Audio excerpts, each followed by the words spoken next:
All right, and we are back here on the GSMC football podcast. And for the second part of the show, we're going to break down the Commanders' schedule for 2024. So let's get right into it. And, well, I got to change a few things here.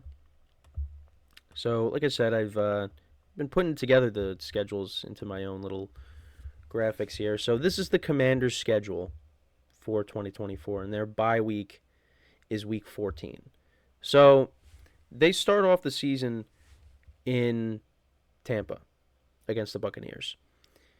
And, before I begin, a lot of it, and I said this, about the Bengals, it's really all going to come down to the quarterback play, I think. Um, you know, with the Commanders, they're going into this year with the rookie quarterback and Jaden Daniels. I know they signed Marcus Mariota, but I think Jaden Daniels is starting day one. So we'll see how he is. But for me, I still think the Commanders are not going to be a very good team.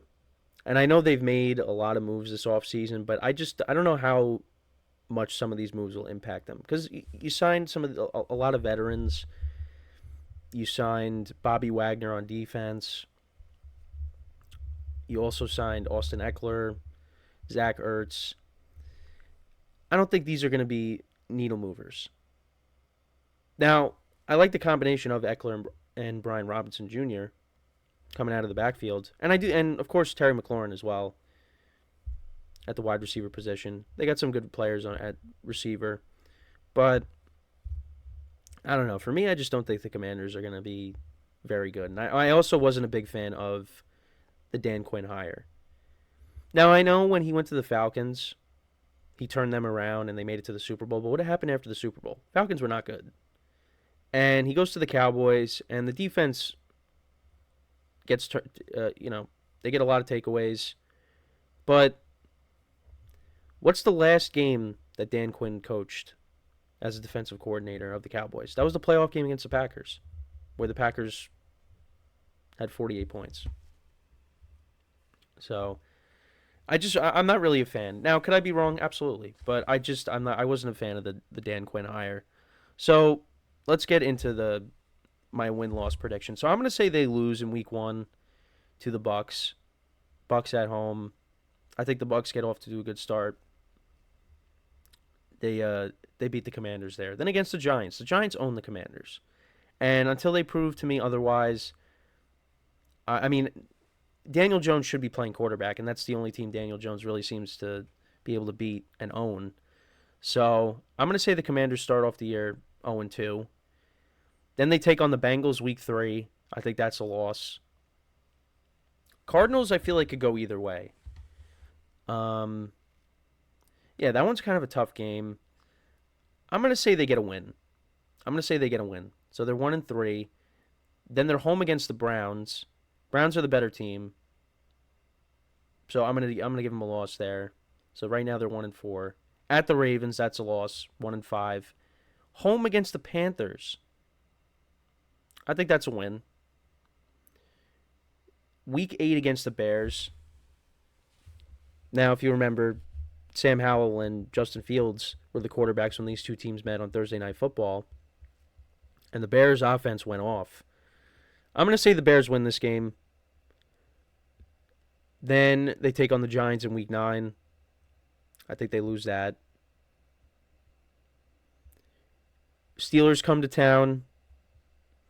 Again, I really don't trust Russell Wilson right now, but the Steelers to me are the better team, so I'm going to take them. Now, they play the Eagles tough, but I think the Eagles are going to be really good this year, so they're going to get the win. I think the Cowboys beat them in Week 12. Week 13, that could be a dicey game. I'm going to say they get a win. Then Week 15 against the Saints, I think that's a loss. Against the Falcons, I think that's a loss. Dallas is a loss. And then against the Eagles again,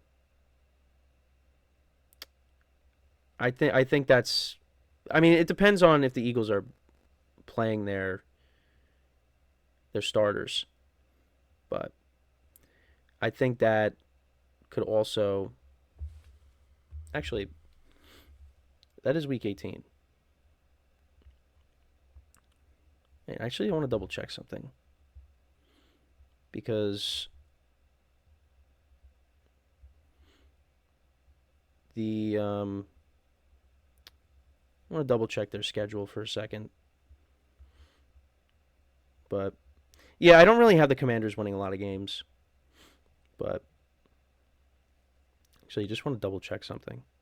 So actually, oh, well, I actually have the games.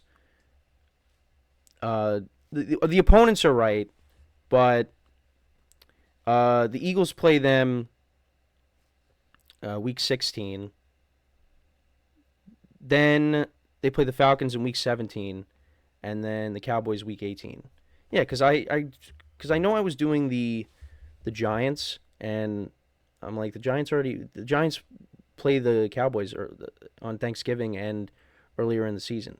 So I have the final 3 weeks screwed up there, but basically I don't have the Commanders winning a lot of games. I have them winning against the Cardinals. I have them winning against the Titans, the Panthers. I only have them at 3 wins. I feel like they could. I feel like they could get more than 3 wins because last year they won 4 games. So I know I said the Giants would sweep them. I mean, I give them a split with the Giants, and then maybe like another win in there. Maybe like 4 or 5 wins. Yeah, I feel like 3 is like. Yeah, I feel like 3 is a little disrespectful for them. I feel like they could get more than that.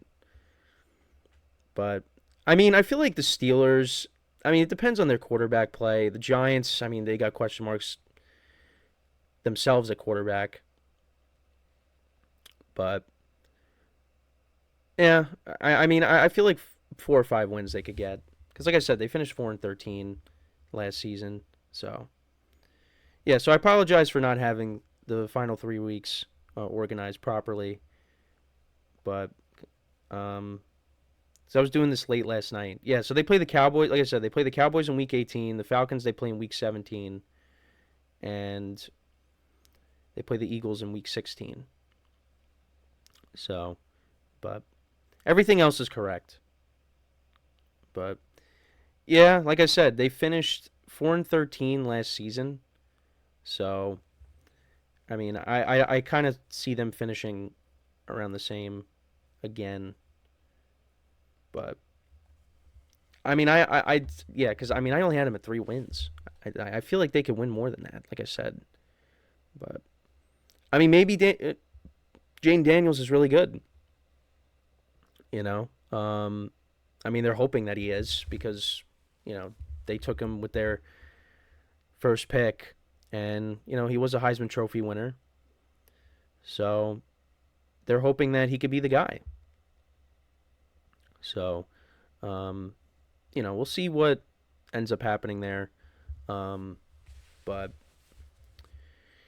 I just think that the Cowboys and the Eagles are better. And for me, the Giants, they also own the Commanders because I mean I know in 2021 the Giants were pretty bad. They should have won the first game because that was the game where they missed the extra point, or no, they missed the field goal, and Dexter Lawrence was lined up off sides, and then they got a chance to re-kick, and they ended up doing that and winning the game. So the Giants would have won there. And then, of course, you had when Jake Fromm was the starter the final week of the regular season, and they ran those QB sneaks in their own territory, and the Commanders or the football team won that game. So yeah, but other than that, the Giants own Washington. I know in 2022 they tied, but yeah. So and they swept them last year. So I kind of expect them to do the same, but the Commanders, I think, will find a way to win at least around the same games, or maybe get 5. Or maybe I'm completely wrong. Maybe they're going to be an improved team, but I don't know. I don't really see them turning it around quickly, this quick in 2024. I feel like there's still some time to build. But like I said, could be wrong. I know there's so in our production meeting, there are some people that think the Commanders could even finish in second place in the division over the Cowboys. And I don't really agree with that. I think the Commanders are going to be third or fourth place. Now, you could call me a biased Giant fan because I have them finishing below the Giants. I think the Giants are a better team than them. But the Commanders may have their quarterback. So, but yeah, I'm not very high on them. So, but like I said, apologize for not organizing the last three games correctly. Like, the opponents are right and the locations, because I had, that all right, where the Commanders are going to be for those final three games. It's just where they were. So, but before we go to break, our second break, just want to remind you guys once again to tip or donate, get your comments recognized. Make sure to go to the following link. That is GSMCPodcast.net. Again, that really helps the show, makes the show more interactive between myself, the host, and you guys, the viewers. Again, that is GSMCPodcast.net. And as always, it is displayed on the ticker at the bottom of the show segment down below. So when we come back from our second break of the show, talk about Aaron Rodgers, him expressing confidence in the Jets going into the 2024 season. I'll give you my thoughts on what he had to say when we come back from our second break of the show. So with that being said, stick around, and we'll be right back here on the GSMC Football Podcast.